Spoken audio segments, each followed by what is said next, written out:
Andrew Giuliani, thank you so much for being here. Dan, thanks so much for having us. It's great pleasure to be on with you. Of course. So you are on the campaign trail right now. You're on Long Island. Tell me how it's going. How is the campaign going? You just announced recently, a few weeks back. I mean, it's not too recent, but how has it gone so far?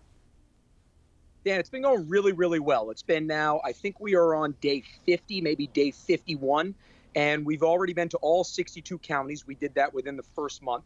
I've promised New Yorkers that we are going to go back to all 62 counties again by Labor Day, and that's how we're going to run the campaign for the next 16 months. We are going to continue to go all around New York State. I always look at it this way. If I'm going to ask New Yorkers to go out there to vote for me, to get their friends to go out there and vote for me, I need to show them the respect of coming to their hometown, to their home county, and talking about issues that are important with them. So that's how we plan to run the next 16 months. That's how I plan to govern this great state.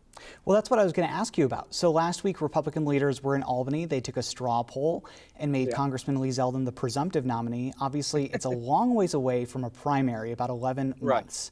So what's your strategy leading up to that to get Republican voters to choose you as the candidate?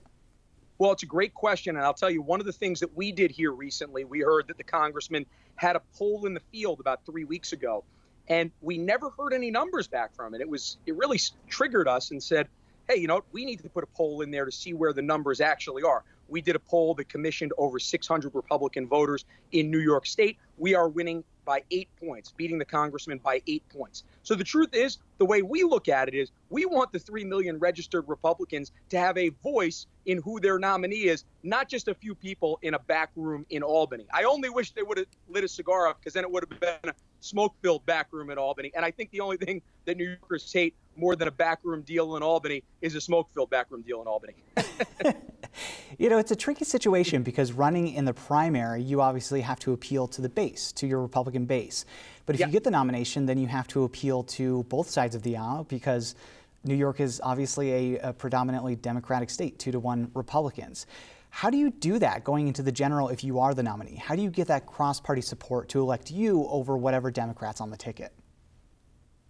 Yeah, well, look, one of the things that we're doing is we're just following the data and the numbers here. The Republican Governors Association has great statistics on deep blue states and whether they run a primary or they don't run a primary. Whenever we run a primary, we perform far better in deep blue states than when we don't run a primary. That's why, for us, we're excited about a primary, to be honest. We don't just want to be an anointed candidate or have an anointed candidate. We want to see that primary. We want to get into that battle. And we ultimately believe that it's going to help us actually win not just the nomination, but it's going to help us win the governor's race on November 8th of 2022. But you asked how ultimately we would cross over and get independent and Democratic support. Well, school choice is a major issue that a lot of Democrats are furious about right there. The rising statistics in crime, that is something that we talk about and we have solutions to. I know that Andrew Cuomo does not have any solutions to that. So what are the solutions to that crime problem that you're looking at? I know that bail reform is a big issue for Republicans. A full repeal of that is what Republicans tend to lean towards. But what else are you looking for as options? Because I think you're right. I think that's the big question on New Yorkers' minds is, with a crime spike in a lot of areas across the state, how do we lower that back down? Well, you mentioned it right there, and bail reform is the number one thing. I mean, this is an issue that's going on all around the state, not just in New York City. So for us, repealing bail reform is number one. Secondly, we have to protect our officers' qualified immunity. They need to be able to go in to some of these more crime-ridden areas and proactively police. And I think most importantly, officers need to know that if they are going to go and proactively police, as long as they are not willfully trying to hurt the public, if they are doing everything that they possibly can to make our city streets and our rural streets a safer place, they are going to have a friend in the governor's mansion that will stand up with them, even if the political winds are against them. That's what they'll have with a Governor Giuliani. Well, that's an interesting point that you made. So if you're in the governor's office, there is a chance that Democrats may still control the state legislature. And the Democrats are the ones that put forth the bail reform and have done a lot of these police reforms.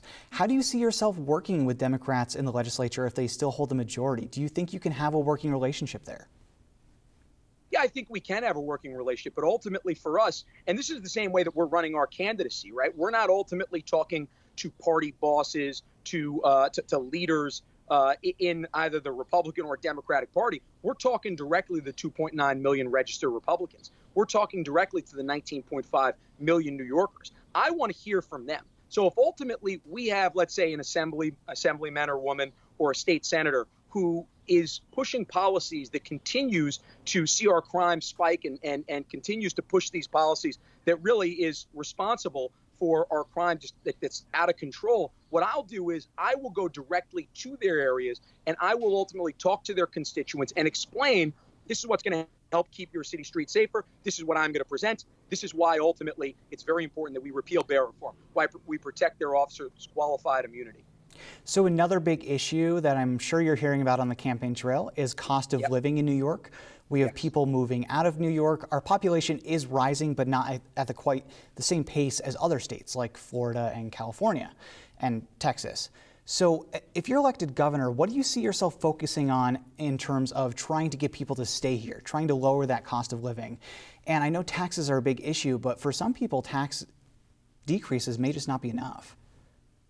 Well, I would say taxes. I would say property taxes. I mean, look at ultimately gas. I mean, one of the big issues that we're seeing on the campaign trail is the cost of gasoline over the last 7-8 months and how much that spiked. You know, if you think about it, if somebody fills up their tank twice a week, let's say at 20 gallons, you're talking about another $50, $60 a week that ultimately somebody is going to have to pay in order to live in New York. That is different from, let's say, a Florida or a Texas right there. So that is a massive issue, not necessarily in the downstate areas, but in the North Country, in the Southern Tier, in Western New York, where ultimately you drive further to work. That's a massive thing. And that is certainly a cost of living issue right there. Property taxes also. Property taxes has gone out of control in New York. And I want to see not just a reduction in income taxes, but also a reduction in property taxes. Right. Property taxes are like the nail on the head for a lot of people, like myself included. Yeah. I'm looking for a house right now, and the only thing preventing me from buying a house in Albany County is that the property taxes are just out of control. Yeah. We have a cap on property taxes, but do you see any specific approach to lowering property taxes in the state? There are a lot of different factors that go into that, obviously. Yeah, and I think ultimately it has to start right here from the governor's mansion. We know ultimately there's going to be a fight among some assembly members and some state senators, but that's why we need to ultimately build up a coalition. It starts with the governor to be able to push that through. And that's where really the advantage of the governor's bully pulpit exists. We're seeing the amount of overregulation that exists for businesses. That's why businesses are setting their footprint in the South Carolinas, the Tennessees, the Floridas of the world, and not in New York. That's less jobs for New Yorkers. That just is a snowball effect that rolls right down 95. I want to make sure that we turn those U-Hauls around and we ultimately create a great business environment again in New York.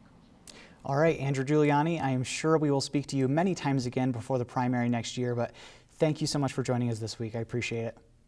And thank you very much for your time. I really appreciate it, and I look forward to talking with you over the next 16 months until we take down Governor Andrew Cuomo. So thank you very much.